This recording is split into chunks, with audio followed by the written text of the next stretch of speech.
Assalamualaikum warahmatullahi wabarakatuh. Waalaikumsalam warahmatullahi wabarakatuh.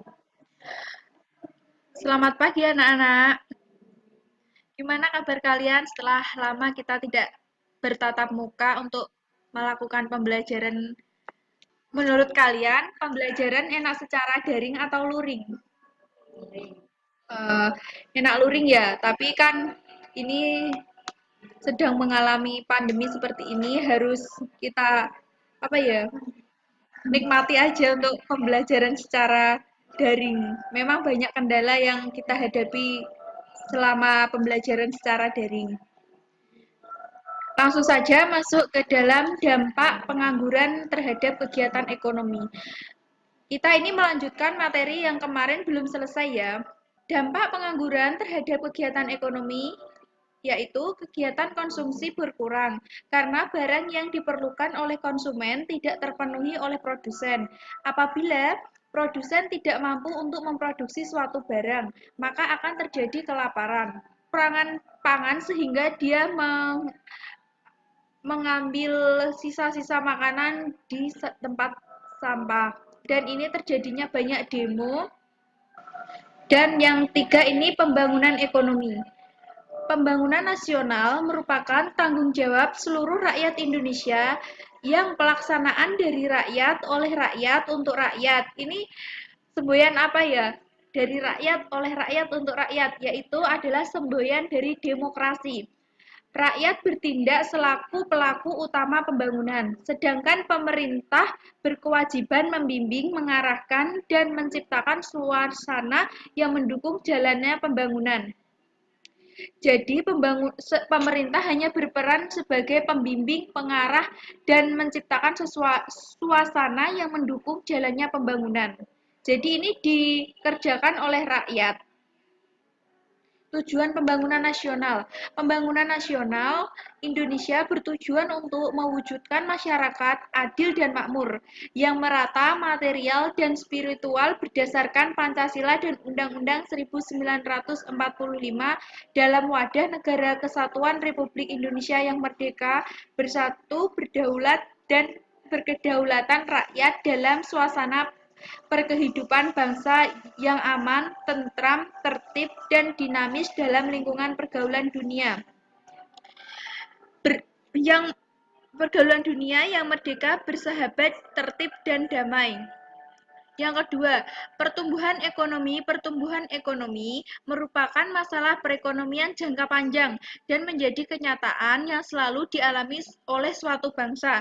Ditinjau dari sudut ekonomi, perkembangan ekonomi menimbulkan dua efek, yaitu kemakmuran atau taraf hidup masyarakat meningkat dan penciptaan kesempatan kerja baru karena semakin bertambah jumlah penduduk.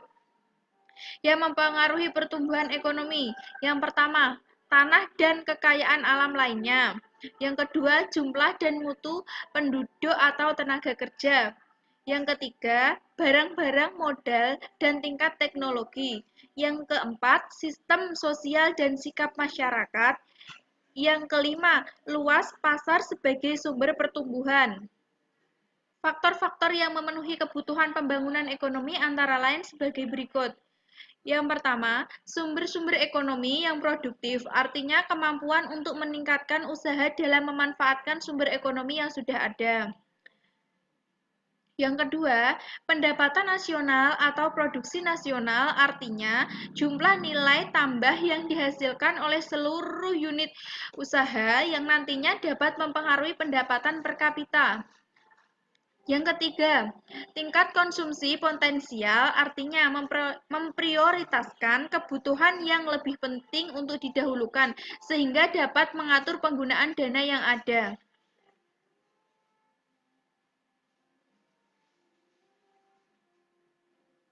Perbedaan antara pertumbuhan ekonomi dan pembangunan ekonomi.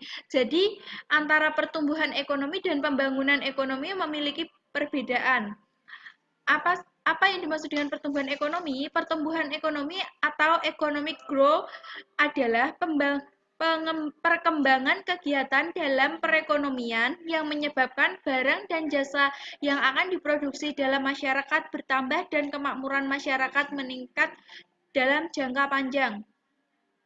Sedangkan yang dimaksud dengan pembangunan ekonomi atau economic development adalah pertumbuhan ekonomi yang diikuti oleh perubahan-perubahan dalam struktur ekonomi dan corak kegiatan ekonomi atau usaha guna meningkatkan pendapatan per kapita dengan jalan mengolah kekuatan ekonomi potensial menjadi ekonomi real melalui penanaman modal, penggunaan teknologi, penambahan pengetahuan, meningkatkan keterampilan, serta penambahan kemampuan berorganisasi dan manajemen. Teori-teori pertumbuhan ekonomi. Ada teori klasik, tokoh-tokoh aliran klasik Adam Smith. Adam Smith mengemukakan teori pertumbuhan ekonomi dalam sebuah buku yang berjudul An Inquiry into the Nature of Cause of the Wealth of Nation tahun 1776. Yang pertama, teori klasik. Tokoh-tokoh aliran klasik. Yang pertama ada Adam Smith. Adam Smith mengemukakan teori pertumbuhan ekonomi dalam sebuah buku yang berjudul An Inquiry into the Nature and Cause of the Wealth of Nation tahun 1776.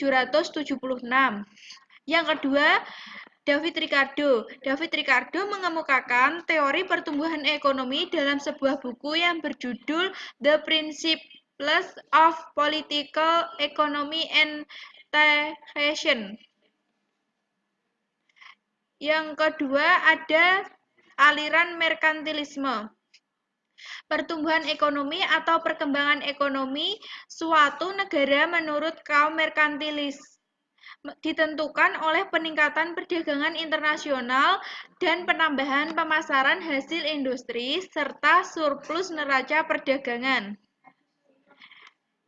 Di pojok atas ini ada tokoh yaitu foto dari Adam Smith, yang bawahnya itu ada David Ricardo.